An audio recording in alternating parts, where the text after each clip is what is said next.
Hello everyone, welcome to Momentum Classes, DLF Colony, Rohtak. So let's start with a small introduction. My name is Pankaj Sharma and I am the faculty of reasoning. तो आपके NTSE exam आपको पता है 2 stage में conduct होता है, right? और अगर एग्ज़ाम्स की हम बात करें तो MAT is a mental ability test, consist 100 marks, 100 question, 100 marks. तो मैट का एक इम्पोर्टेंट सेक्शन है हमारे पास रीजनिंग, राइट? और मैं आपको रीजनिंग ही पढ़ाने वाला हूँ. So the reasoning is basically divided into the 2 parts. The first one is verbal and second one is non verbal, right? तो देखो what is the difference between verbal and non verbal.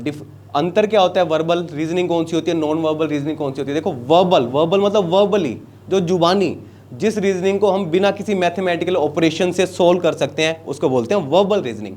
And non verbal reasoning is जिसको हमें कुछ mathematical operations लगा के, थोड़ा logic लगा के सोल्व करना पड़ता है, उससे हम बोलते हैं नॉन वर्बल रीजनिंग, राइट? तो एक ब्रीफ इंट्रोडक्शन के साथ स्टार्ट करते हैं कि वर्बल रीजनिंग में बेसिकली हम क्या क्या पढ़ने वाले हैं. तो स्टार्टिंग विद हम देखते हैं, देखो कोडिंग डिकोडिंग, हमें कुछ पैटर्न डिकोड करने हैं. अल्फा न्यूमेरिक सीरीज हो सकती है, नंबर्स में हो सकता है, सिंबल में हो सकते हैं, उसे बोलते हैं कोडिंग डिकोडिंग. फिर वेन डायग्राम्स के बारे में पढ़ेंगे, डायरेक्शन के बारे में पढ़ेंगे, नंबर सिस्टम रैंकिंग के बारे में पढ़ेंगे, ठीक है? डायरेक्शन हो गया, नंबर सिस्टम रैंकिंग हो गया, ब्लड रिलेशन हो गया. देखो ये सारे टॉपिक कैसे हैं, इनको हम वर्बली सोल्व कर सकते हैं. आपको एक बेसिक नॉलेज, आपको देखो डायरेक्शन की बेसिक नॉलेज है, आपको ब्लड रिलेशन की बेसिक नॉलेज है, तो इसको हम मुंह सोल्व कर सकते हैं, इसलिए हम इसे वर्बल रीजनिंग बोलते हैं, करेक्ट? फिर हमारे पास आ गई alpha numeric series, seating arrangement क्या होता है? हमने बच्चों को बिठाना है, स्टूडेंट्स को बिठाना है, लोगों को एक पर्टिकुलर पैटर्न में बिठाना है, इसको सीटिंग अरेंजमेंट बोलते हैं. फिर उसके बाद हम जंप करें कि नॉन वर्बल रीजनिंग क्या होती है? मिरर इमेज आपको पता है, आप शीशे के सामने खड़े हो तो उसको क्या, आपकी एक इमेज बन रही है शीशे में, उसे क्या बोलते हैं? Mirror image. फिर उसके बाद हम बात करें व्हाट इज वाटर इमेज, क्या होती है? आप पानी में देख रहे हो तो जो इमेज बन रही है उसे वाटर इमेज बोलते हैं. देन डाइस एंड क्यूब भी सोल्व करेंगे हम, एक पैटर्न भी सोल्व करेंगे कि इस सीरीज में, इस सीक्वेंस में एक पैटर्न बन रहा है तो उस पैटर्न को कैसे डिकोड करेंगे. Then paper cutting and folding, paper को काटा तो कौन सा पैटर्न बन रहा है, पेपर फोल्डिंग करेंगे. तो थोड़ा सा कंप्लीट टॉपिक्स लिखना यहाँ पे डिफिकल्ट है, बट अप्रोक्सीमेट आपके पास वर्बल के 14 से 15 टॉपिक्स यहाँ बनेंगे अगर हम बाइफर्केशन करें, और 10 से 11 टॉपिक्स हमारे यहाँ बनेंगे, राइट? तो कंप्लीटली ये हमारे पास लाइक रीजनिंग का सिलेबस है. तो this is your introductory class, right? First class है. तो हम आज शुरू करते हैं एक इजी एंड इंटरेस्टिंग टॉपिक से, ब्लड रिलेशन से, राइट? Blood relation. तो ब्लड रिलेशन, देखो कुछ भी अगर चीज़ आपको पढ़ना है ना तो उसके लिए 2 चीज़ मस्त होती हैं. द वेरी फर्स्ट थिंग कि हम क्यों पढ़ रहे हैं, हमें पढ़ना ही क्यों है, राइट? और सेकंड थिंग इज कि हमें पढ़ना कैसे है. अब हमारे पेरेंट्स क्या करते हैं, हमारे टीचर्स क्या करते हैं, हमें बता देते हैं कि ये पढ़ो, बट कोई नहीं बताता कि पढ़ना कैसे है, राइट? तो आज इन्हीं 2 क्वेश्चन का हम सॉल्यूशन देखेंगे कि क्यों पढ़ना है और कैसे पढ़ना है. So let's start with the blood relation, right? तो ब्लड रिलेशन की जब हम बात करें अब सबसे पहला क्वेश्चन ये आता है कि सर ब्लड रिलेशन हमें पढ़ना ही क्यों है, कहाँ काम आएगा हमारे? तो देखो ब्लड रिलेशन है क्या, पहले तो ब्लड रिलेशन हम देखते हैं है क्या. Blood relation, right?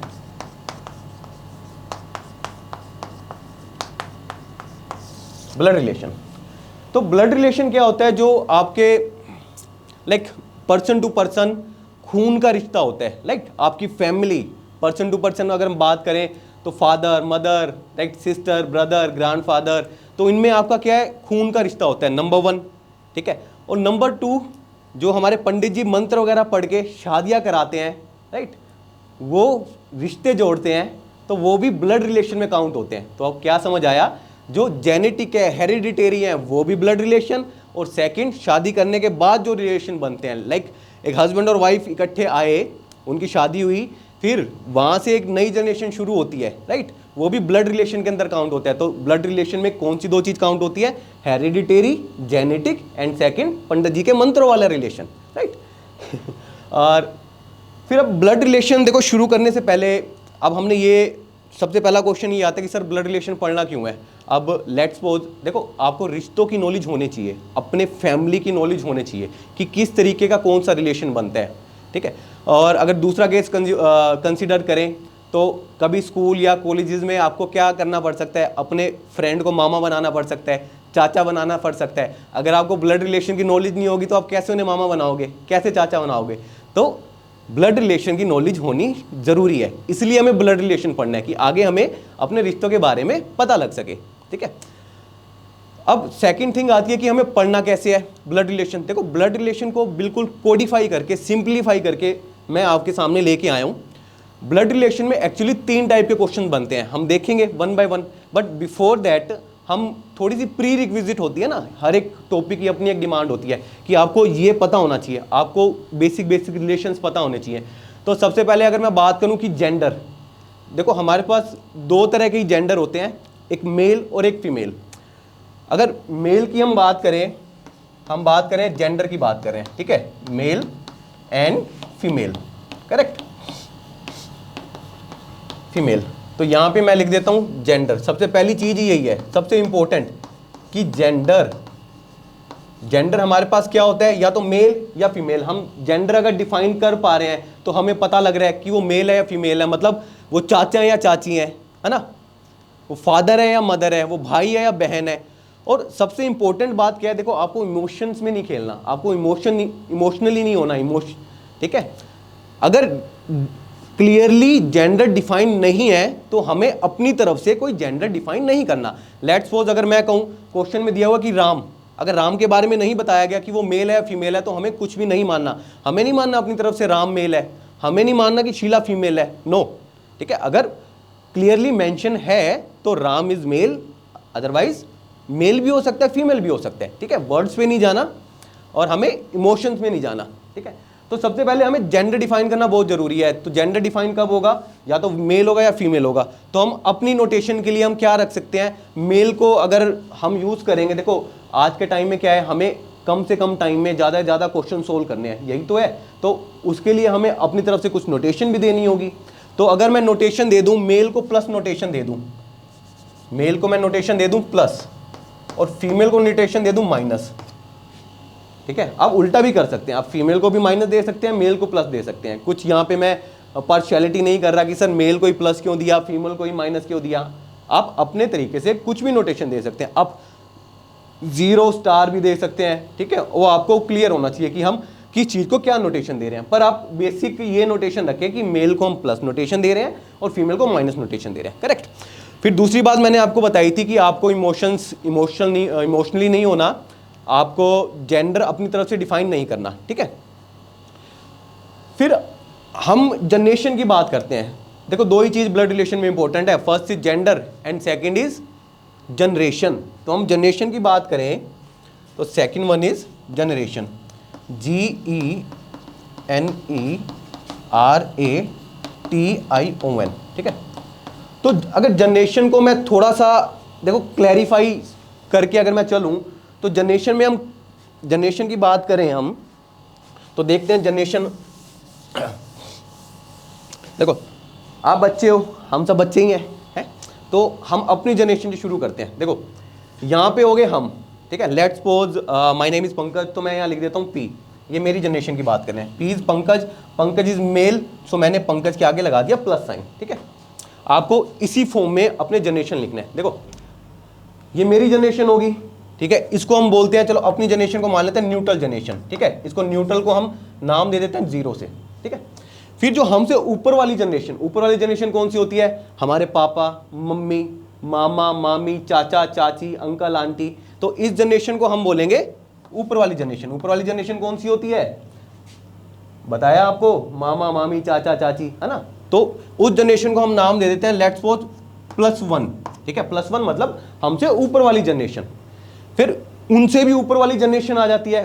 देखो पापा मम्मी, उनसे भी ऊपर वाली जनरेशन कौन सी होगी, दादा दादी, नाना नानी, है ना। तो उसको भी हम चलें तो ऊपर जनरेशन चाचा, हमसे ऊपर वाली जनरेशन चाचा चाची, मामा मामी, ऊपर वाली जनरेशन दादा दादी। फिर हमसे नीचे चलते हैं, नीचे हमारी कौन सी जनरेशन होगी, हमारे सन, हमारे डॉटर, हमारे नेफ्यू, हमारी नीस। देखो बताऊंगा, अभी बाइफरकेशन करूंगा, एक एक चीज, एक एक टर्म को अच्छे से डिफाइन करेंगे। तो उस जनरेशन को हम बोलेंगे -1, ठीक है। अच्छा यहाँ पे चाचा चाची पापा मम्मी वाली जनरेशन हमें +1 से डिफाइन की, तो उसके ऊपर हम जनरेशन जाएंगे तो +2 हो जाएगा, ऐसे हम नीचे जाएंगे तो -2। पर बेसिकली हम 3 जनरेशन में ही खेलते हैं, ठीक है। इसमें कौन सी जनरेशन, एक जो बीच वाली जनरेशन होती है, एक नीचे, अच्छा नीचे से शुरू करें तो सन डॉटर वाली जनरेशन, ऊपर से शुरू करें तो अगर सन के बारे में बात करें तो सन के ऊपर कौन सा हो गया, पापा मम्मी, ऊपर ग्रैंडफादर ग्रैंड मदर, ये 3 जनरेशन। तो एक बार हम रिलेशंस के बारे में देखते हैं कि हमारे कितने रिलेशंस एग्जिस्ट करते हैं, ठीक है। तो जनरेशन आपको समझ आ गया, जनरेशन में कंफ्यूजन नहीं होनी चाहिए, ठीक है, कि पापा मम्मी हमसे ऊपर वाले जनरेशन में आएंगे, हम अगर बीच वाली जनरेशन है, नीचे कौन सी है, हमारे बच्चे आएंगे, और पापा मम्मी से ऊपर वाली जनरेशन दादा दादी वाली जनरेशन। तो देखो रिलेशंस 2 तरीकों से बाइफर्केशन होता है इनका। द फर्स्ट इज जो फादर वाली साइड के रिलेशन होते हैं, ठीक है, एंड सेकंड इज जो मदर वाली साइड के हमारे रिलेशन होते हैं, ठीक है। तो पहले हम बात करते हैं फादर वाली साइड के जनरेशन। देखो फादर इज मेल तो इसको हमने प्लस लगा दिया, एंड मदर के लिए हम, मदर इज फीमेल तो यहाँ पे हम माइनस लगा दिया, ठीक है। तो अगर फादर की बात करें हम, तो देखो फादर इज मेल, ठीक है।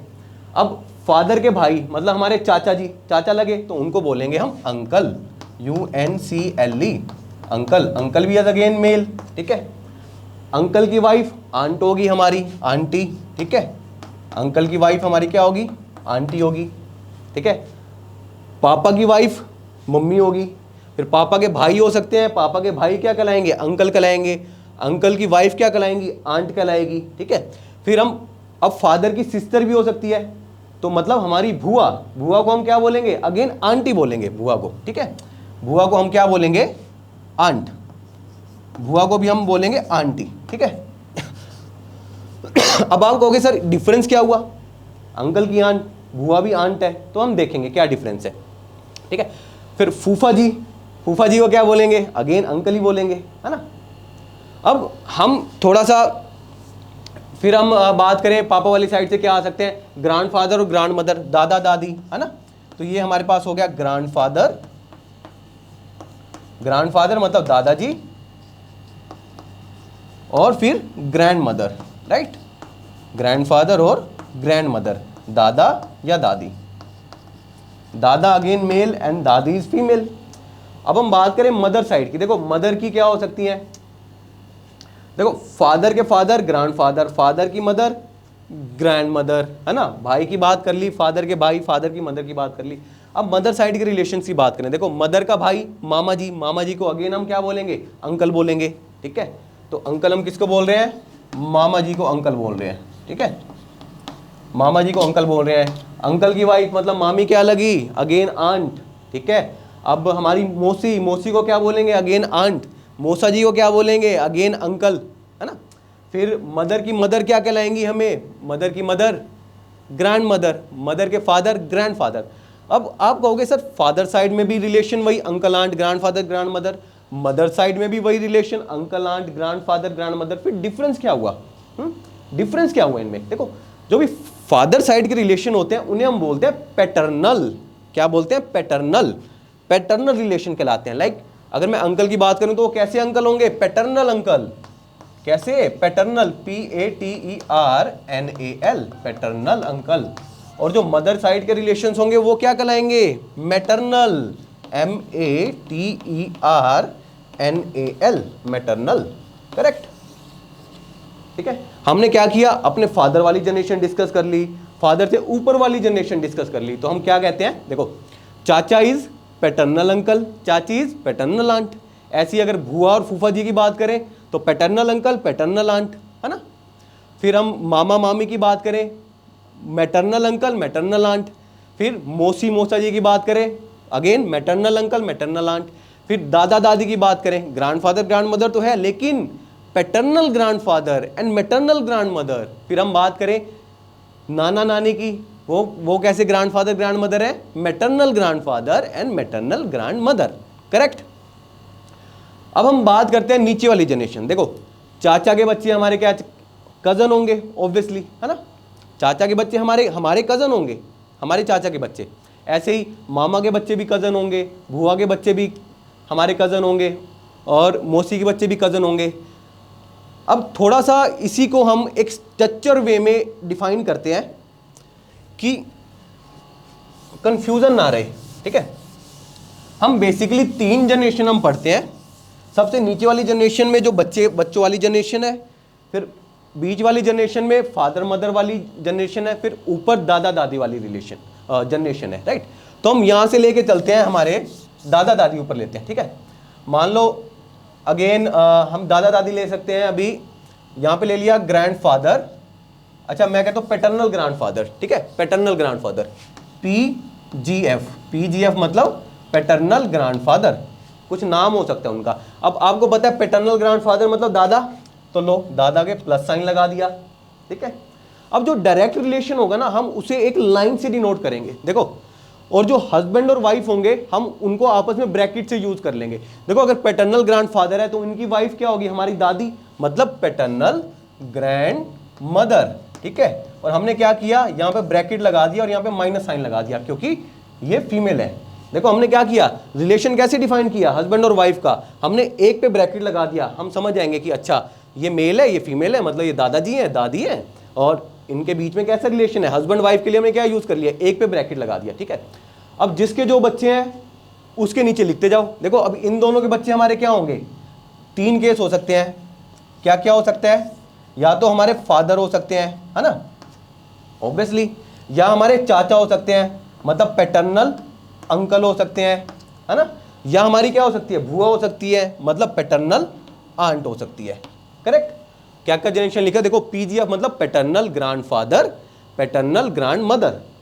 यहां पे हम आगे F मतलब फादर, P मतलब पैटर्नल अंकल, और PA मतलब पैटर्नल आंट। पैटर्नल आंट क्या हो गया, माइनस, ठीक है। अब देखो एरो कैसे यूज किए, इन दादा दादी के 3 बच्चे हैं, है ना, 3 बच्चे हैं, कौन से, हमारे फादर मदर तो हो नहीं सकते दादा दादी के, क्योंकि वो नाना नानी के हो सकते हैं, पैटर्नल अंकल मतलब चाचा जी, और ये हमारी बुआ, ठीक है। अब देखो इनके बीच में मैंने ये लाइन लगा दी, मतलब समझ जाना ये आपस में क्या है, एक ही जनरेशन के हैं और भाई बहन है, ठीक है। हमें इस तरीके का स्ट्रक्चर यूज करना है, करेक्ट। अब देखो फादर है तो फादर की वाइफ क्या हो जाएंगी, मदर, तो यहाँ पे M नेगेटिव लगा दो, और अगेन ये हस्बैंड वाइफ है तो हमने ब्रैकेट लगा दिया। अब देखो अब ये ग्रैंडफादर ग्रैंड मदर जो है वो किसके, फादर के है ना, तो फादर के नीचे एरो जो हमने लगाया फादर के नीचे ही है, मदर के नीचे हमने नहीं लगाया, क्योंकि रिलेशन कहाँ डिफाइन हो रहा है, यहाँ से डायरेक्ट F पे, है ना। और यहाँ पे देखो जो ये रिलेशन होगा किससे डिफाइन हो रहा है, F से, M से हम डिफाइन नहीं कर रहे। ऐसे ही हमारे पास ये क्या है, हमारे पैटर्नल आंट है, तो यहाँ पे हमारे क्या हो जाएंगे, अंकल हो जाएंगे, है ना, फूफा जी हो जाएंगे। और ऐसे ही फूफा जी हम यहाँ पे प्लस लगा देते हैं उनके लिए, ठीक है। और यहाँ पे चाची के लिए हमारे पास क्या हो जाएगा, माइनस लगा दिया, लो भाई, मतलब पैटर्नल आंट होगी हमारी। अब देखो फादर और फादर के भाई आपस में ब्रदर है, लेकिन हमारी मदर हमारे चाचा जी की, पैटर्नल अंकल की क्या लगी, सिस्टर इन लॉ, ठीक है। ये वाले रिलेशंस कैसे डिफाइन करें, इन लॉज वाले, ठीक है। तो हमारे चाचा जी के लिए हमारी मदर क्या हुई, सिस्टर इन लॉ, क्योंकि हमारे फादर ब्रदर है और ब्रदर की वाइफ सिस्टर इन लॉ, है ना। ऐसे ही हम बात करें हमारी मदर और हमारी बुआ, ये आपस में क्या है, सिस्टर इन लॉ, दोनों, हमारी बुआ भी मदर के लिए सिस्टर इन लॉ है, हमारी मदर भी बुआ के लिए सिस्टर इन लॉ है, समझ रहे हो, क्योंकि हमारे फादर क्या है, डायरेक्ट रिलेशन है ना, भाई है, तो भाई की वाइफ सिस्टर इन लॉ। फिर हम बात करें हमारे दादाजी के लिए हमारी मदर क्या है, डॉटर इन लॉ, दादी जी के लिए हमारी मदर क्या है, डॉटर इन लॉ। ऐसे ही हमारी चाची दादाजी के लिए क्या होंगी, डॉटर इन लॉ। ऐसे ही हमारी चाची दादी जी के लिए क्या होंगी, डॉटर इन लॉ, करेक्ट। अभी हम मदर वाले रिलेशंस नहीं डिफाइन कर रहे हैं। फिर इसके बाद आ जाते हैं, देखो अगर ये आपके फादर है तो क्या हो सकते हैं, यहाँ पे आप हो सकते हो, यहाँ पे आप हो सकते हो, मान लो आप मेल हो या फीमेल हो, चलो भाई बहन, हम 2 भाई बहन ले लेते हैं, ठीक है। ये एक मेल है एक फीमेल है भाई बहन, हमारे लिए क्या हो गया, ये फादर हो गए, ये मदर हो गए, ठीक है। अब चाचा चाची के भी बच्चे होंगे, चाचा चाची के भी, लेट्स सपोज हमने 2 बच्चे ले लिए, एक सन और एक डॉटर, ठीक है। अब हमने क्या लिए, यहाँ बुआ के लिए भी एक डॉटर ले ली, एक सन ले लिया, है ना, एक डॉटर ले ली, एक सन ले लिया। अब देखो ये वाली जनरेशन जो सन डॉटर वाली है, यहाँ पे मैं लिख देता हूँ, ये सन है, ये डॉटर है, करेक्ट, DAUGHTER, ये सन है, ये डॉटर है। अब देखो ये वाली जनरेशन आपस में क्या है, चाचा चाची के बच्चे, सन डॉटर, और ये वाली जनरेशन आपस में कजन है। अब मैं बात करूं हमारे चाचा के लिए, देखो ये चाचा है, चाचा के लिए हमारी बहन की बात करूं, अगर डॉटर की बात करूं तो क्या हो जाएगा, देखो दो टर्म होती है नेफ्यू और नीस, ठीक है। नेफ्यू मतलब भतीजा, नीस मतलब भतीजी। ऐसे ही मामा मामी के बच्चों के लिए भी हम ऐसे यूज कर सकते हैं, है ना, वो देखेंगे हम। तो क्या हो गया यहाँ पे, इनके लिए इन चाचा जी के लिए आप क्या हो, भतीजा मतलब नेफ्यू, और इनके लिए आपकी बहन क्या है, नीस, ठीक है। ऐसे ही यहाँ पे हम बात करें, आपकी बुआ के लिए आप क्या हो, आप क्या हो, नेफ्यू, और आपकी बुआ के लिए आपकी बहन क्या है, नीस, ठीक है। तो अगर मिडल जनरेशन की बात करें, पापा मम्मी चाचा चाची बुआ और फूफा जी, ठीक है। नीचे वाली जनरेशन की बात करें तो क्या आता है, नेफ्यू नीस, सन डॉटर, बस, और वो आपस में कजन है, और ये भी आपस में इन लॉज का रिलेशन हो सकता है इनका। फिर ऊपर दादा दादी वाली जनरेशन। अब यही चीज रिवर्स कर दो, अगर मैटरनल की बात करें तो हमारे पास क्या आता है, maternal grandfather, maternal grandmother, right, maternal grandfather, maternal grandmother.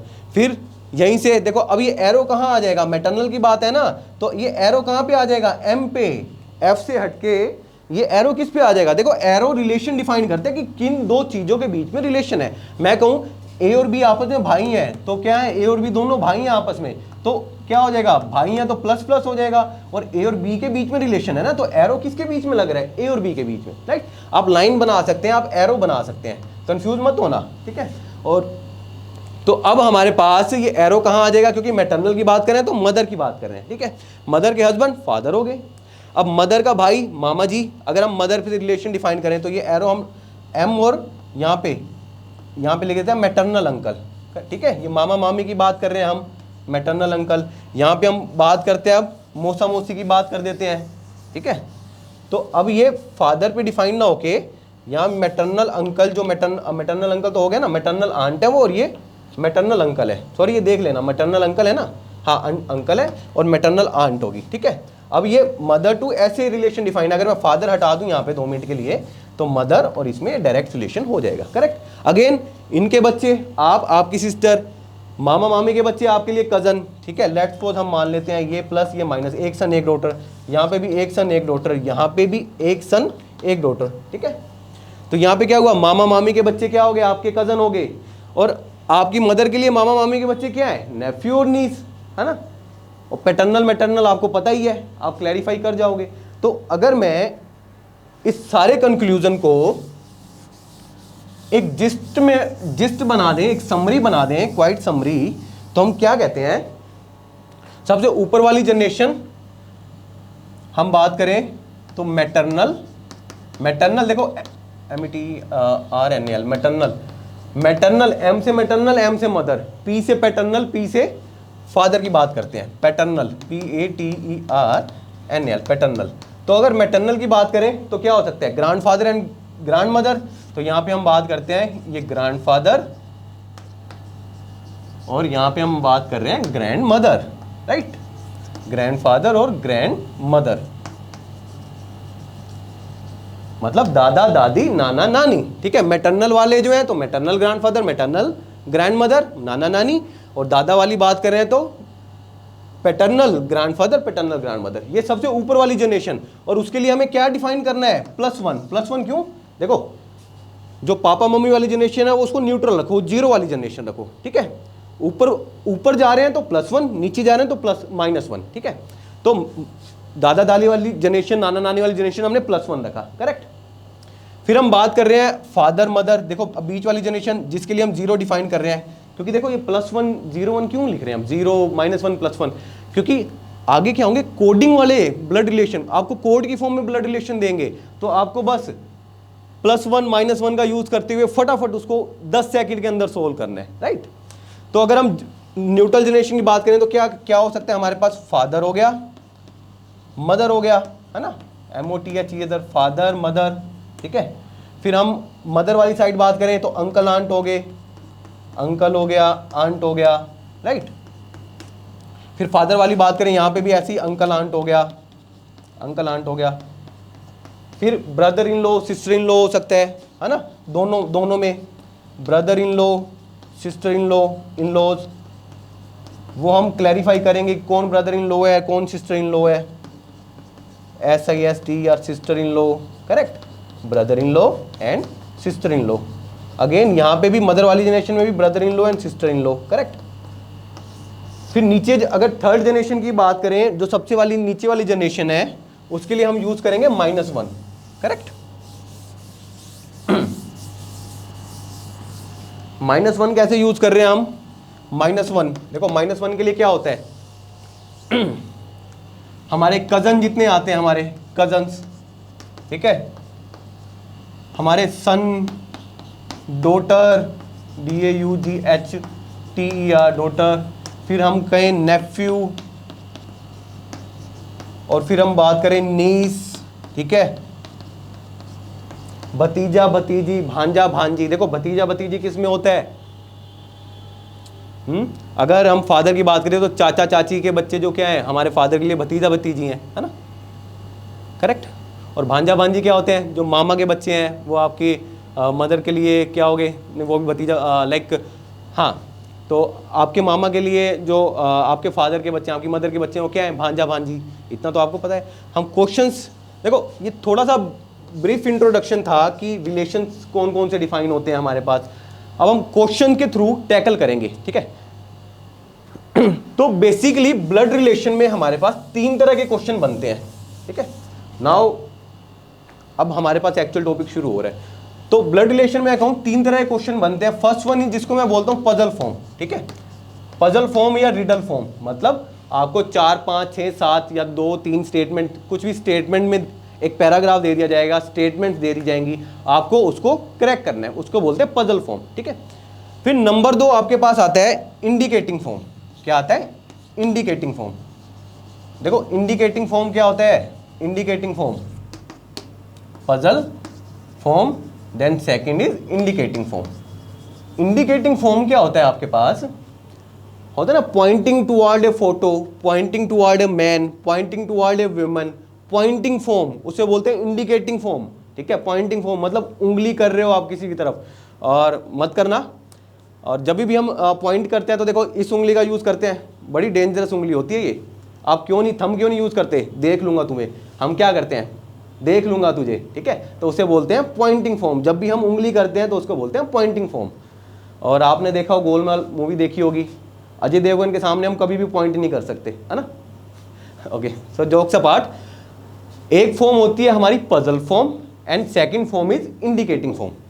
अब थर्ड फॉर्म की हम बात करें, थर्ड फॉर्म को बोलते हैं कोडेड ब्लड रिलेशन। क्या बोलते हैं?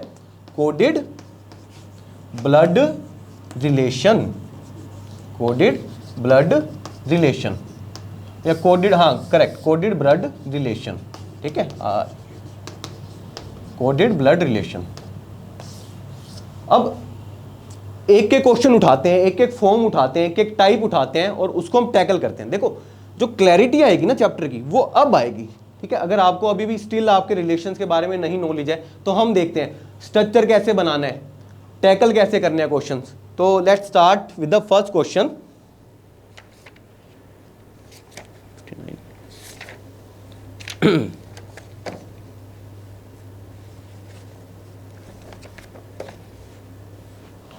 तो अगर फर्स्ट फॉर्म की बात करें हम, तो फर्स्ट फॉर्म है हमारी पजल फॉर्म, ठीक है। पजल फॉर्म क्या होती है? मैं आपको कहूं, मैं स्टेटमेंट आपको लिख दूं, पजल फॉर्म हम पढ़ रहे हैं, ठीक है। मैं कहूं A is B sister, A is B is sister. जो ए है वो बी की क्या है? सिस्टर है, correct. C is B mother. फिर मैं कहूं C is B's mother, C is B's mother. जो सी है वो बी की मदर है, okay. C is B's mother, D is C father, D is C's father, D is C's father. जो D है वो सी के फादर है। देखेंगे हम क्या चल रहा है।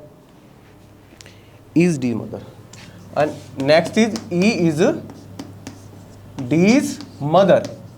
जो ई है वो डी की क्या है? मदर है, correct. Is D mother. Then how is A related to D?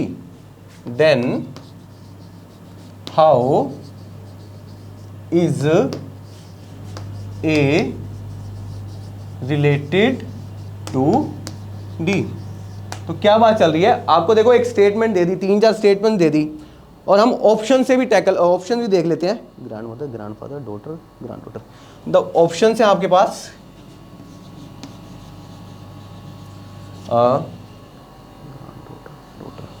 Grand daughter,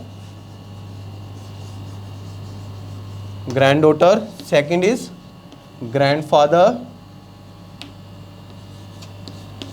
granddaughter, grandfather, grandmother, third is grandmother, grandmother, and fourth is daughter, grandmother और fourth is daughter. Correct. तो देखो इस type के form को क्या बोलते हैं हम, पजल फॉर्म, जहां पे 2-3 स्टेटमेंट हमें दे दी, ऑप्शन। देखो ब्यूटी के इस एग्जाम की, जिन एग्जाम में भी ऑप्शंस आते हैं, आपको क्वेश्चन भी दिया रहता है, आपको सॉल्यूशंस भी दिया रहता है, आंसर दिए रहते हैं ना, you just have to mark it just, है ना। तो अगर हम शुरू करें, देखो शुरू करते हैं। देखो ए इज बी सिस्टर। अब यहाँ पे क्या बताया गया कि ए बी की बहन है, ठीक है। ए के बारे में तो बता दिया कि ए बहन है बी की, लेकिन बी के बारे में नहीं बताया ना कि वो मेल है या फीमेल है। हो सकता है मेल हो सकता है फीमेल हो, है ना। तो जितना इंफॉर्मेशन दिया है हम उतना ही लेके चलते हैं। तो हम लेके चलते हैं। देखो ए इज बी सिस्टर। लो भाई, यहाँ पे क्या हो गया, जो ए है वो क्या है, बी की सिस्टर है। तो ए और बी में रिलेशन डिफाइन है, और ए क्या है, बी की सिस्टर है। तो हमने क्या लगा दिया, ए पे नेगेटिव लगा दिया, मतलब फीमेल के लिए यूज कर रहे हैं ना हम, negative for the female, positive for the male. A is B sister, correct. अब ये स्टेटमेंट हमने पढ़ ली, ए इज बी सिस्टर। एक एक स्टेटमेंट उठाओ, उसको टैकल करो। अब कह रहे सी इज बीज मदर। जो सी क्या है, बी की मदर। मैं 2 मिनट के लिए ऑप्शंस हटा दूं, ठीक है। तो हमने क्या किया, फर्स्ट स्टेटमेंट देखी, ए इज बी सिस्टर। ए क्या है, बी की सिस्टर है। लो भाई, ए और बी में हमने रिलेशन डिफाइन कर दिया कि ए और बी ये आपस में भाई बहन हो सकते हैं। और ए क्या है, डेफिनेटली ए फीमेल है। बी के बारे में हमें नहीं दिया हो तो हमें कुछ भी नहीं लिखना बी के बारे में। ए इज बी सिस्टर। आगे कह रहे सी इज बीज मदर। अब एक बात बताओ, सी बी की मदर है और ए बी की सिस्टर है, मतलब सी इन दोनों की मदर हुई ना। तो सी जो है वो इन दोनों की मदर हुई या नहीं हुई, ऑब्वियसली बात है, क्योंकि आपस में ए जो है बी की सिस्टर है ना। बी मेल भी हो सकता है, फीमेल भी हो सकता है, हमें नहीं पता, तो हम अपनी तरफ से कोई इंफॉर्मेशन नहीं लिखेंगे। फिर कह रहे सी इज बीज मदर। अगर सी बी की मदर है तो सी ए की भी तो मदर होगी, करेक्ट।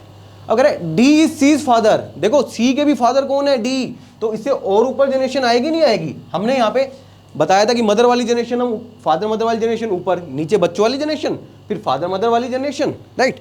तो इसको थोड़ा सा नीचे अगर हम लिख लें, क्योंकि ऊपर सी के फादर आना है। तो क्या था, A is B mother, A is B mother, C जो है वो बी की मदर है, sorry A is B sister, यही था ना, A is B sister, C is B's mother. जो सी है वो बी की मदर है, ठीक है, हमने लिख लिया, मतलब सी इन दोनों की मदर है। Now D is C's father. अब सी के फादर कौन है, लो भाई, जो डी है वो सी के फादर है, बस सिंपल। फिर लास्ट में क्या आ गया, ये भी हो गया हमारे पास, डी इज सीज फादर। फिर लास्ट में आ गया ई इज डीज मदर। जो ई है वो डी की मदर है, मतलब एक और ऊपर जनरेशन, जो ई है वो क्या है, डी की मदर। तो हमारा डायग्राम कैसे बना, देखो मदर है तो यहाँ पे नेगेटिव आ गया। क्या हुआ, हमने step by step gender define करते गए, और हम इस तरीके से लाइन सेगमेंट डिफाइन करते गए, मतलब इन दोनों के बीच में रिलेशन है। देखो सी इसकी मदर है, सी इसकी मदर है, सीधी सी बात है ना, अपर जनरेशन है तो, राइट। अब हम क्या करें, how is A related to D. अब जो ये ए है वो डी से कैसे रिलेटेड है, अब हमने ए के बारे में बताना है ना। तो देखो ए की मदर, मदर के फादर, मदर के फादर मतलब नाना जी लगे, राइट। नाना जी लगे तो ग्रैंडफादर। देखो ए के डी क्या लगा, ग्रैंडफादर, लेकिन हमें पूछा क्या गया है कि ए डी से कैसे रिलेटेड है। इस ए के बारे में पूछा कि ए डी का क्या लगा, ए क्या लगा, ग्रैंड डॉटर लगी, राइट। और कैसी ग्रैंड डॉटर, अगर मैं बात करूं तो जो ए के लिए जो डी है वो क्या है, नाना जी है। नाना जी मतलब मैटरनल ग्रैंडफादर। पर हमें पूछा क्या गया, देखो 2 तरह के क्वेश्चन फ्रेम कर सकते हैं यहाँ पे, how is A related to D, how is D related to A, how is D related to A. जब हम बात करेंगे ए कैसे रिलेट कर रहा है, तो हमें पता है ए क्या है, फीमेल है, और ए क्या है, कौन सी जनरेशन है, लोअर जनरेशन। तो इसके ऊपर चल रहे हैं तो मम्मी पापा वाली जनरेशन, ऊपर दादा दादी नाना नानी वाली जनरेशन। तो ये मदर के फादर मतलब नाना जी लगे, और नाना जी क्या है हमारे। अब ए के बारे में बताना है ना, how is A related to D, तो इस ए को पकड़ के बैठ जाओ। अब बताने ए डी का क्या लगा, तो ए क्या लगा, देखो ये सी जो क्या है इसकी डॉटर है, तो ए क्या है, ग्रैंड डॉटर है। बस ए क्या है हमारे पास, ग्रैंड डॉटर है, ग्रैंड डॉटर। लेकिन अगर मैं उल्टा पूछ लूं, अगर मैं उल्टा ही पूछ लूं कि डी ए के क्या लगे, डी ए के क्या लगे, तो डी के बारे में अब बताना है ना, तो डी के बारे में बताना है तो हम कैसे बताएंगे, डी ए के क्या है, मदर के फादर मतलब ग्रैंड फादर, और कैसे grand father, maternal grand father. तो क्या कहेंगे हम, जो डी है वो क्या लगेंगे, maternal grand father, maternal grand father, correct. अब क्वेश्चन शुरू कर दिया, तो इसी को अगर मैं थोड़ा सा और फ्रेम करूं, क्वेश्चन को थोड़ा सा मैं चेंजमेंट करूं, मैं आपसे पूछ लूं, बताओ बी डी के क्या लगे, how is B related to D, मतलब बी के बारे में बताना है ना कि बी का डी से क्या संबंध है, बी के बारे में। अब एक बात बताओ, अब बी के बारे में क्या बताओगे, क्योंकि बी का हमें जेंडर ही नहीं पता, बी मेल है या फीमेल है, तो हम कैसे बताएंगे। देखो कैटेगरी कौन सी है, ग्रैंड डॉटर या ग्रैंड सन वाली, हमें बी के बारे में पता ही नहीं है कि वो मेल है या फीमेल है, तो हम कैसे बताएंगे वो ग्रैंड डॉटर है ग्रैंड मदर है। So we cannot determine here, ठीक है, हम यहाँ पे बता ही नहीं सकते। ए के बारे में क्यों बताया था, क्योंकि हमें पता था ये फीमेल है, फीमेल है, करेक्ट। तो इस फॉर्म को बोलते हैं हम पजल फॉर्म, राइट। अब हम सेकंड फॉर्म की बात करें, तो सेकंड फॉर्म आती है इंडिकेटिंग फॉर्म, इंडिकेटिंग फॉर्म या पॉइंटिंग फॉर्म। इंडिकेटिंग फॉर्म या पॉइंटिंग फॉर्म, तो इस तरह के क्वेश्चन को हम इस तरीके से डायग्राम बनाते हैं, और इस डायग्राम में सिर्फ दो ही चीज चाहिए, एक तो जेंडर डिफाइन करना है, और हमें लाइन रिलेशन सही डिफाइन करना है कि जिसके बीच में रिलेशन अच्छे से डिफाइन हो रहे हैं। फिर हम सेकंड बात करें इंडिकेटिंग फॉर्म की, इंडिकेटिंग फॉर्म में क्या कहता है, pointing toward a photograph, pointing toward a photograph, pointing toward a photograph मतलब एक फोटो की तरफ पॉइंट आउट करते हुए। Ram said, pointing toward a photograph, Ram said क्या कहा कि शी इज शी इज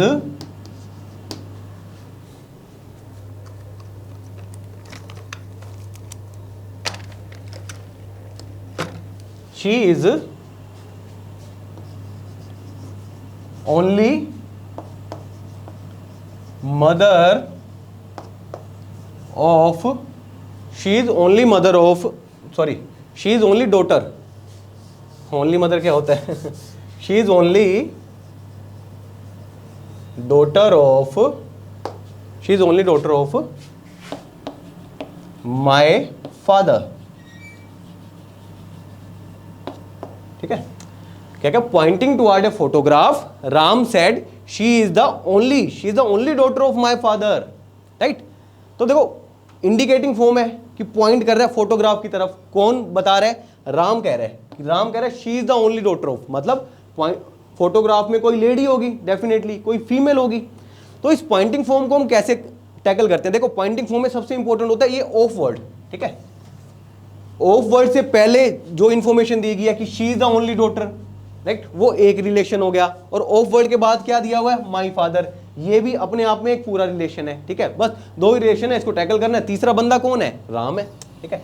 तो क्या करो, स्टेटमेंट पढ़ो, और रीजनिंग देखो कैसे की जाती है, आपको सिर्फ लैंग्वेज पे होल्ड होना चाहिए, आपको स्टेटमेंट समझ आ रही है। अब क्या क्या पॉइंटिंग किया, किसकी तरफ, फोटोग्राफ की तरफ, किसने कहा, राम ने कहा, है ना। राम क्या कह रहा है, राम कह रहा है, अभी हमें पता नहीं है कि राम मेल है फीमेल है, अपनी तरफ से हमें मेल नहीं लेना। राम कह रहा है शी इज, मतलब एक फीमेल के बारे में बात कर रहा है, क्या कह रहा है, she is only daughter of my father, मतलब राम के कोई फादर होंगे, है ना। ये लो भाई, माई फादर मतलब राम के फादर, यही तो कह रहा है, she is the only daughter of my father, मतलब राम के फादर हैं तो क्या है, मेल है, ठीक है। अब इनकी माई फादर की she is the only daughter, मतलब फादर की ओनली डॉटर, मतलब फादर की ओनली डॉटर, ओनली डॉटर का मतलब क्या हो गया, मतलब डॉटर फीमेल है, और ओनली डॉटर है, मतलब और कोई डॉटर नहीं हो सकती। तो राम क्या है, राम मेल है या नहीं है, ये बात बताइए। दे दिया ना इसने कि she is the only daughter. देखो जब भी ऐसे वर्ड आते हैं ना ओनली, तो उनको सर्कल कर लो। ओके, यहाँ पे एक ओनली वर्ड आया हुआ है, ऑफ से पहले ये रिलेशन डिफाइन है, ठीक है, एक रिलेशन ये हो गया। ऑफ के बाद माई फादर वाला रिलेशन डिफाइन है। माई फादर कौन कह रहा है, राम कह रहा है। तो राम कह रहा है शी कौन, this, she is the only daughter of, low star कर दिया हमने, she is the only daughter of my father, मतलब राम के फादर की ओनली डॉटर। अगर ये ओनली डॉटर है तो डेफिनेटली ये मेल होगा, नहीं होगा, है ना। तो अब बताओ कि राम में और उस लेडी में, जो फोटोग्राफ में लेडी है, उसमें क्या रिलेशन है आपस में, वो दोनों क्या है, सिबलिंग है। अच्छा एक रिलेशन और रह गया हमारा कि इनको आपस में क्या बोलते हैं, सिबलिंग बोलते हैं, ठीक है। जो भाई बहन है ना, रियल ब्रदर रियल सिस्टर, उनको आपस में सिबलिंग बोलते हैं, ठीक है, ये याद रखना, सिबलिंग, ठीक है। क्योंकि देखो ब्लड रिलेशन में क्या होता है, अब हम जैसे जैसे क्वेश्चन करेंगे ना वैसी वैसी चीजें निकल के आएंगी, तो उनको हम क्या बोलते हैं, सिबलिंग्स, करेक्ट। एक चीज और होगी, क्या था, nephew niece son daughter cousin and sibling. Sibling क्या होते हैं, जो रियल भाई बहन होते हैं, और कजन कौन से होते हैं, चाचा के बच्चे हमारे क्या लगे, कजन लगे, मौसी के बच्चे कजन लगे, राइट। तो ये हमारी थी पॉइंटिंग फॉर्म। अब now the most important is coded blood relation, ठीक है। तो कोडेड ब्लड रिलेशन हमें कैसे करना है, देखो कोडेड ब्लड रिलेशन है ना, वो most of the time option से क्रैक होते हैं। We were very quick in like for the options. अगर मैं ऑप्शन दूं आपको, देखो पहले कोडेड होते कैसे, मैं आपको बता दूं। आपको कुछ कोड दिए जाते हैं, लाइक फर्स्ट कोड दे दिया मैंने, A+B, ठीक है। यहां पे प्लस का मतलब क्या है, A is the brother of B, ठीक है। प्लस का मतलब क्या है, A is the brother of B। तो समझो इसको, देखो यहां पे प्लस का मतलब क्या है, A+B जब आपको दिया रहेगा तो क्या होगा, A is a brother of B। देखो रिलेशन कहां डिफाइन हो रहा है, A to B डिफाइन हो रहा है ना। कभी कभी क्या होगा, हम प्रैक्टिस करेंगे B to A भी डिफाइन होता है, लेकिन अभी A to B डिफाइन हो रहा है, A is the brother of B। तो मतलब A के बारे में बता दिया कि A क्या है, मेल है, मतलब जो पहली क्वांटिटी होगी वो क्या होगी, मेल होगी, पहला नंबर मेल होगा, पहला अल्फाबेट मेल होगा। B के बारे में कुछ नहीं बताया कि B कुछ भी हो सकता है, राइट, और अपनी तरफ से हम कुछ मान नहीं सकते। और दूसरा कोड हम क्या करते हैं, A percentage B is, A is the father of B, A is the father of B, ठीक है। जब भी परसेंटेज आता है तो क्या होता है, देखो अभी भी A to B relation define हो रहा है, A इज द फादर, तो A के बारे में क्या बता दिया, अगेन A मेल है, A is the father of B, है ना। मतलब A कौन, जो पहले नंबर पे होगा, राइट। फिर तीसरा कोड है हमारे पास A cross B, A cross B। A cross B क्या हो गया हमारे पास, A is the sister of B, A is the sister of B। Exam में आपको ये दिया होगा, देखो अभी भी relation first variable to second, देखो ये एक वेरिएबल है, ये भी एक दूसरा वेरिएबल है ना। तो अभी रिलेशन कहां से कहां डिफाइन आ रहा है, A to B, मतलब A is the sister of B, correct. मतलब यहां A के बारे में क्या बता दिया, first relation A to B define है, और फर्स्ट एलिमेंट के बारे में क्या बता दिया, A क्या है, सिस्टर है, हाँ मतलब फीमेल है। ऊपर वाले दो रिलेशन में मेल थे, यहाँ पे फीमेल है। तो आपको जस्ट इतनी इंफॉर्मेशन नोट डाउन करनी है कि रिलेशन कहां से कहां डिफाइन हो रहा है, A to B डिफाइन हो रहा है या B to A डिफाइन हो रहा है। तो हमने देखा A is the brother, A is the father, A is the sister, मतलब A to B डिफाइन हो रहा है, राइट। B के बारे में इंफॉर्मेशन हमारे पास नहीं है, मतलब सेकंड एलिमेंट के बारे में इंफॉर्मेशन नहीं है कि उसका जेंडर क्या है, मतलब फर्स्ट एलिमेंट के बारे में हमें जेंडर पता है, करेक्ट। फिर हम बात करें, अगर ऑप्शन मैं पूछूं which of the flowing means M is the uncle of P, आपको क्वेश्चन दे दिया, आपको ऑप्शन दे दिए, मैं यहां पे ऑप्शन लिख देता हूं। फर्स्ट आपको 4 ऑप्शन दे दिए, M+K percentage T cross P, M+K percentage m plus K percentage t cross p, t cross p, right. फिर अब दूसरा ऑप्शन है हमारे पास n cross p percentage m, n cross p percent m, ठीक है।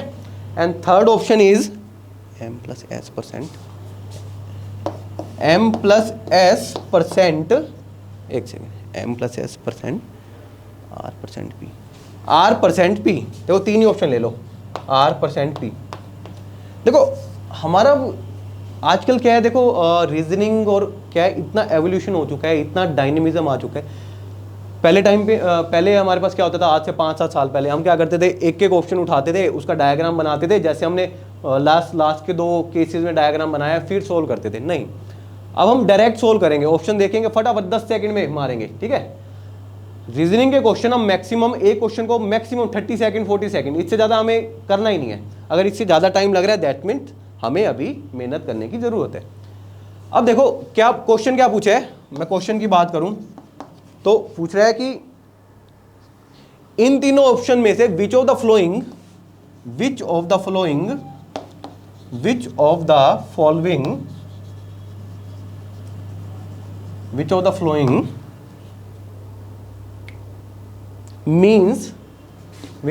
means क्या, m is the uncle of p, m is the uncle of p। इसमें से हमें बताना है कि p का अंकल कौन है, ठीक है। अब देखो कोडेड ब्लड रिलेशन में क्या रहता है, क्वेश्चन पढ़िए आप, क्वेश्चन में क्या बताना है, हमें बताना है कि इनमें से कौन सा ऑप्शन ऐसा है जिसमें m is the uncle of p, m p का अंकल है। मतलब हमें क्या बात समझ आई कि m अंकल कब होगा, जब m क्या होगा, मेल होगा, ये कहते हैं +1, करेक्ट। तो सबसे पहले हमें कोडेड ब्लड रिलेशन में जेंडर के बारे में पता होना चाहिए। अगर जेंडर अच्छे से डिफाइन है हम तभी बता सकते हैं कि m क्या है, अंकल है या आंट है। तो हमें अंकल बताना है, मतलब अंकल हमारा मेल होता है, तो m डेफिनेटली हमें मेल बताना है कि इन ऑप्शन में m मेल कौन होगा, ठीक है। फिर जब हम ये बता देंगे, फिर दूसरा ऑप्शन आता है हमारे पास जनरेशन गैप। मैंने बताया ना, नीचे वाली जनरेशन जो हमारे सन डॉटर वाली जनरेशन है उसके लिए हम -1 यूज करते हैं। फिर पापा मम्मी वाली लाइक नीचे सन डॉटर वाली जनरेशन होगी, फिर उससे ऊपर जाते हैं पापा मम्मी वाली जनरेशन, अंकल आंटी वाली जनरेशन, उसके लिए हम 0 यूज करते हैं, ठीक है। और फिर ऊपर जाते हैं तो ग्रैंडफादर वाली जनरेशन के +1। मतलब अगर हम अपनी जनरेशन से ऊपर जा रहे हैं, ठीक है, वो डिपेंड करता है।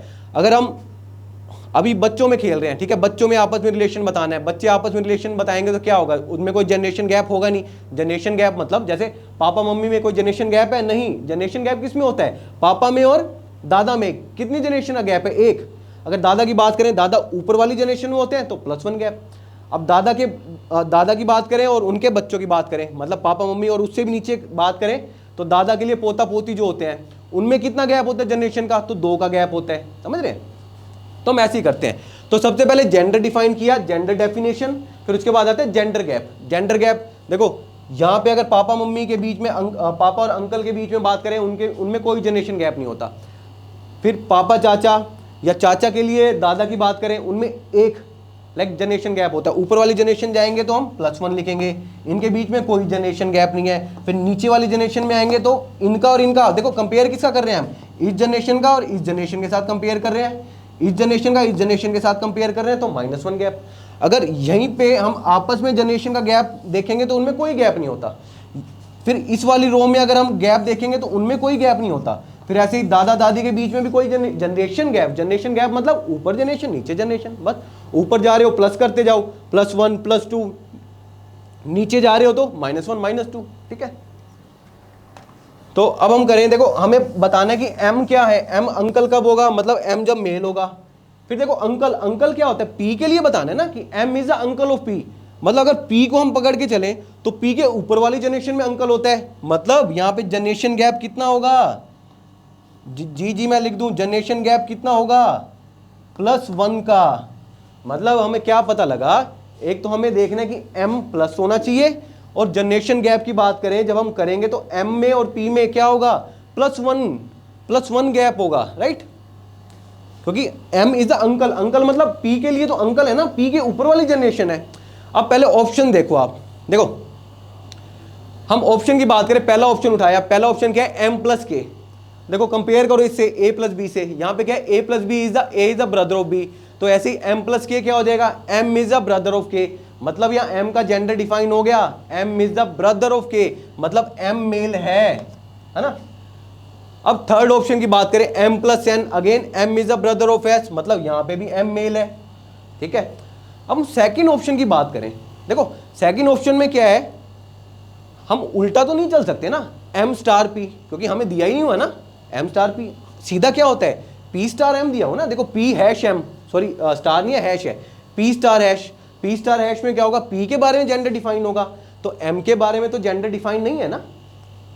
m के बारे में जेंडर कब डिफाइन होता, जब हमें दिया होता m हैश, ये जो भी है देख लेना, परसेंटेज है m परसेंटेज p, जब ये होता तभी p के बारे में जेंडर डिफाइन होता ना। अब हम उल्टा कैसे चल रहे हैं, m और ये क्या हो गया हमारे पास परसेंट p, नहीं p परसेंट m, मतलब p is the father of m, और m के बारे में कुछ पता ही नहीं है, मेल है फीमेल है, तो सीधी सी बात है हमारा यहाँ पे तो ये ऑप्शन ही एलिमिनेट हो गया है ना। अब हमारे पास बचे दो ऑप्शन, हमें देखना है या तो ये रिजल्ट होगा हमारे पास या ये रिजल्ट होगा, क्योंकि यहाँ पे क्या हो गया, m मेल हो गया, तो हमारी पहली कंडीशन तो सेटिस्फाई होगी, m मेल हो गया। अब बस दूसरी कंडीशन सेटिस्फाई करनी है, क्या कि जो जनरेशन गैप है हमें +1 चाहिए। देखो अब क्या करो, यहां देखो ब्रदर, जब ब्रदर आपस में दो भाइयों में कोई जनरेशन होता है गैप, आपस में दो भाइयों में कोई जनरेशन गैप नहीं होता, तो जब प्लस की बात करेंगे, कोई जनरेशन गैप नहीं होता तो हम 0 लिखेंगे, राइट। अब देखो नेक्स्ट परसेंटेज की बात कर रहे हैं, a is the father of b, father मतलब ऊपर वाली जनरेशन, a हम a टू b जा रहे हैं, तो a इज द फादर मतलब ऊपर वाली जनरेशन में जा रहे हैं, और ऊपर वाली जनरेशन में कितना गैप होता है, +1, तो जब भी हम परसेंटेज की बात करेंगे तो हम गैप कितना लिखेंगे, +1। अब आया समझ, अब क्लैरिटी आई होगी आपको, करेक्ट। अब हम यहाँ बात करें a is the sister of b, अब एक बात बताओ, सिस्टर में ब्रदर में वो फिर सेम जनरेशन होगी, और सेम जनरेशन के बीच में कितना गैप होता है, 0, लाइक। फिर जब हम क्रॉस की बात करेंगे तो अगेन हमारे पास कितना गैप हो जाएगा, 0, ठीक है। ये हमने क्या निकाल लिया, फटाफट जनरेशन गैप निकाल लिया। देखो दो भाइयों के बीच में, दो बहनों के बीच में कोई गैप ही नहीं होता, फादर की जब हम बात कर रहे थे उसमें +1, अगर यहाँ पे देखो सन होता कि a is the son of b, मतलब वो नीचे वाली जनरेशन में होता, एक जनरेशन गैप हो गया तो -1 लिख देते। अगर मैं कहता a is the grand son, तो फिर दो जनरेशन नीचे, मतलब हम -2 लिख देते। तो गैप कैसे निकालना है, ब्रदर दिया हुआ है, देखो ब्रदर में कोई गैप नहीं होता जनरेशन, फादर में एक गैप होता है, सिस्टर में भी कोई गैप नहीं होता, हाँ। अब हमें क्या चाहिए, गैप +1 चाहिए, +1 हम कैसे निकालेंगे, देखो m से चलना शुरू करो, m और p के बारे में बताया ना, तो हम क्या करेंगे, m से p जाएंगे, आपको क्या करना है, जब सिंपली गाड़ी चलानी है, और हम क्या करेंगे, यहाँ पे भी m से p जाएंगे। तो पहला ऑप्शन पकड़ो, देखो m प्लस में कितना गैप होता है, नो प्लस में हमें पता है 0 गैप होता है, हमने 0 लिख दिया। परसेंटेज में कितना गैप है, +1 गैप है। क्रॉस में कितना गैप है, 0 गैप है, और इनको आपस में ऐड कर दो, तो 0 + 1 और 0 कितना आ गया, +1, तो यही तो चाहिए हमें, +1। तो फटाफट ऑप्शन से एलिमिनेट, पहला ऑप्शन किया और ये भी एलिमिनेट हो गया, तो इसका मतलब क्या है, पहले ऑप्शन में हमारे पास m is the uncle of p होगा। बट फिर भी हम थर्ड ऑप्शन चेक कर लेते हैं एक बार, आपको एग्जाम में नहीं करना, यहाँ पे दिखा आपका रिजल्ट आया, टिक मार्क किया और आगे बढ़ा। थर्ड ऑप्शन क्या था, प्लस, देखो प्लस में कितना जनरेशन गैप है, 0, परसेंटेज में कितना जनरेशन गैप है, +1, अगेन परसेंटेज में कितना है, +2, तो यहाँ पे तो +2 आ गया ना गैप हमारे पास, +2 तो हमें चाहिए ही नहीं, हमें तो +1 चाहिए था, +2 मतलब दादा दादी वाली, लेकिन ये कौन सी है, अंकल वाली जनरेशन, एक ही जनरेशन का गैप चाहिए। तो इस तरीके के क्वेश्चन को हम कैसे टैकल करते हैं, हमें सिर्फ दो चीज चाहिए होती है, gender definition and gender gap, correct, gender definition and gender gap. सबसे पहले जेंडर डिफाइन कीजिए कि वो मेल है या फीमेल है, फिर उसके बाद आप जेंडर गैप निकालिए, ठीक है। और जेंडर गैप आपको निकालना सिखाई दिया कि देखो ब्रदर्स के बीच में कोई गैप नहीं होता, फादर की बात करें तो +1 ऊपर वाली जनरेशन होती है, नीचे वाली जनरेशन की बात करें सन डॉटर, उसमें -1 गैप होता है, ऐसे ही -2 चलता रहेगा, फिर ऊपर जाएंगे +2 चलेगा। तो ये एक्चुअली थोड़ा सा इंट्रोडक्शन था ब्लड रिलेशन का, ठीक है, पर थोड़ा सा अभी reasoning is all about practice, ठीक है। और अगर मैं आपको सजेस्ट करूं, आप जितना ज़्यादा प्रैक्टिस करोगे आपके लिए उतना ही अच्छा है, बट ह्यूज, देखो दो केस हो सकते हैं, या तो आप कम मेहनत करके ज़्यादा आउटपुट निकालिए, या ज़्यादा मेहनत करके वही जितनी आउटपुट निकाल रहे हो, है ना। तो हमें कम मेहनत करनी है, हमने गिने चुने क्वेश्चंस करने हैं, लेकिन और उन्हीं को फिर रिवाइज कर सकते हैं हम। तो रीजनिंग क्या है, देखो आपको एक कंसिस्टेंट रहना पड़ेगा। रीजनिंग का मैं अगर कहूँ जिस्ट ही यही है कि अगर आप कंसिस्टेंट है ना रीजनिंग के साथ, आप डेली प्रैक्टिस कर रहे हैं रीजनिंग की, हाँ एक आधी दिन स्किप होता है तो चलता है, तो आप उतना ही अच्छा परफॉर्म कर पाओगे। और रीजनिंग एक ऐसा सेक्शन है आप फुल मार्क्स सिक्योर कर सकते हो। और तब तक के लिए thank you and bye bye, मिलते हैं नेक्स्ट सेशन में।